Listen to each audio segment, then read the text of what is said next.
Welcome back, guys.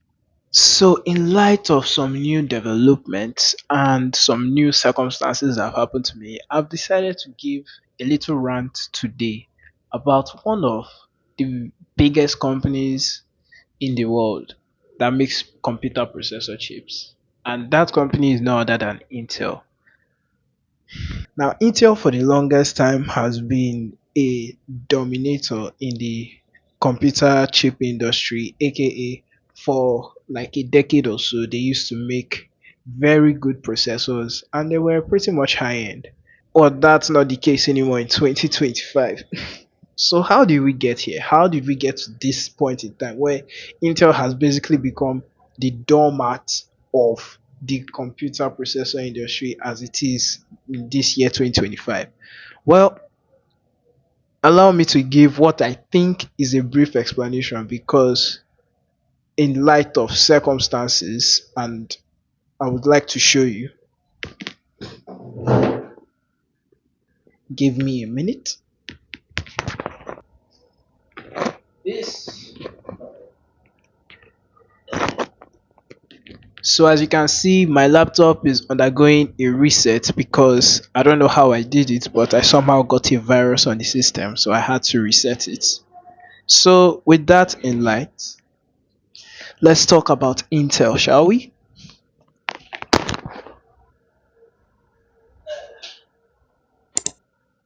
I hope this doesn't ruin the shot. Crap. Oh, damn. Why? Okay, so for what I would say was the longest time, Intel had basically been a dominator since the era of the modern computer. Like that was in like the early 2000s and all that. Now they were making strides as a huge company, you know, innovating new chips, bringing out new chips, and they were even supplying the MacBooks their processors. And then somehow, some way, I don't really know how, but I'll pull up the information on the screen. AMD happened to catch a whiff of this Intel competition and their dominance and decided to take a part in it as well. Now, at that time, AMD processors were nothing to write home about, so they were basically sidelined for anything processors. If you wanted a processor before the 2010s, you were going for Intel or you were going for nothing at all. So they had their dominance on this market for a while. And then all of a sudden, or should I say maybe in the works, Apple decided to start making their own processors and then they came up with the M series chips. Now the date of their release, though I'm unsure, is stated on the screen, was a very controversial moment at that point in time. I say controversial not in terms of Apple's side, but rather on Intel's side, because it was more of what has Apple done that makes their processors now beat Intel processors, which at the time were the most purchased processors. Now, when Apple released their new M series processors, it basically put the market in shock because it was like, here is a brand new processor with a brand new architecture that could basically smoke Intel in almost every comparison. And it was something along the lines of how did this happen and left people scratching their heads all over the globe. Was basically here's something and then boom, reinvent it. Okay, I think this is better. Sorry for the quick abrupt cut. My Windows PC was asking for my new details. So where were we? Alright. Apple chip domination.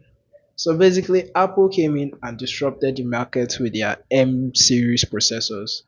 And it got Intel and the whole market into a flurry like, oh wow, these people just came in and disrupted the market. Where do we go to from here? I was basically like, okay, we will keep doing what we are doing. And so they continued in their footsteps, even though the processors were still lacking behind Apple processors. Apple laptop processors to be precise. Now, mind you, in this period, AMD, when they were still not, they were not there yet. They had started making a comeback in a sense and started performing on par with Intel processors. Now, this wasn't really a major breakthrough until this processor came along to be on the screen like this. This was a revolutionary processor in the market, and it basically had Intel and everybody else shook. It was like same performance, but for a lower price, and everyone went.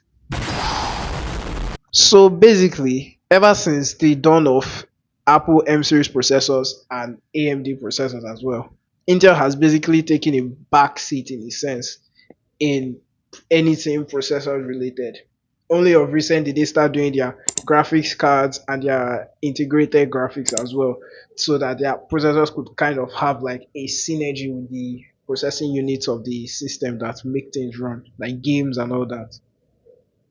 Now, this part is a part that I would say really confused everyone in the industry, because what do you do when you are actually falling behind? Do you A, improve your products lineup and actually make things, better for the end consumers? Or B, rebrand? Guess which one Intel took? I'll give you 5 seconds. They rebranded. Oh my god, Intel. So Intel basically came out with the Core Ultra processor lineup. And it was like, oh, it's going to be game changing performance, so it's going to be all this, or it's going to be all that. And they flopped. Yeah, they flopped.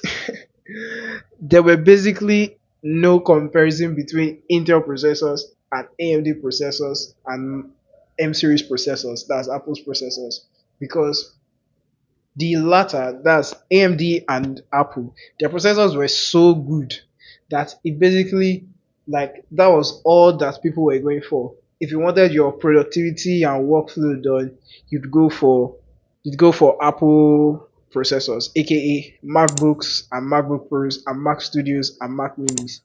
And if you wanted something that was more had more power, like for gaming and all other renders, you could also go for AMD.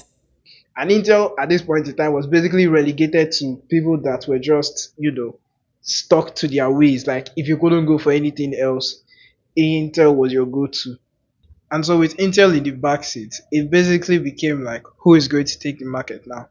Now Intel is still a market leader just because of the previous dominance they had in the previous generations. They're slowly beginning to lose their grip as AMD processors and also MacBook processors take to the market with some very, very impressive numbers. They are slowly catching up, and Intel is losing anything close to resembling relevance. Now, do I think Intel can make a comeback even with their their latest top shelf processor lineup? And to that, I have a resounding yes, but, and this is the only but, if they can actually, or if they can make a fundamental redesign to their processor design, because that is one flaw that has been stated in many CPU benchmark tests, aka like what they use to test CPU performance. The problem with Intel is that, I don't know, for whatever reason, but the core design, the design of the processors at its core has a flaw, and I don't know if they can figure it out somewhere. But I think if they can change that, they basically gain back the market in one fell swoop. They already have the dominance.